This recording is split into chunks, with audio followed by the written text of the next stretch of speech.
Hey guys, welcome to this quick tutorial where we'll explain how you can make a fact chatbot in Go High Level. So let's get started. To create a fact chatbot in Go High Level, you'll start by going to your Go High Level dashboard and opening the Conversations or Chat widget section.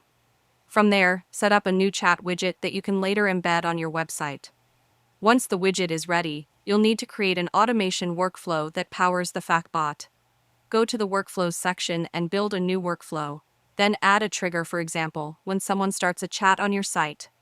After that, create a series of if-then conditions or keyword triggers that match common questions people ask, such as, "What are your business hours?" or "How can I contact support?" And then add automated responses for each one. You can also include a fallback option that says something like, "I didn't quite get that, but our team will follow up soon," if the question doesn't match your predefined facts. Once you finish setting up the responses, connect the workflow to your chat widget, and your fact chatbot will automatically reply to visitors 24/7. This makes it much easier to handle common questions without manual effort. If you found this video helpful, consider giving it a like and subscribe.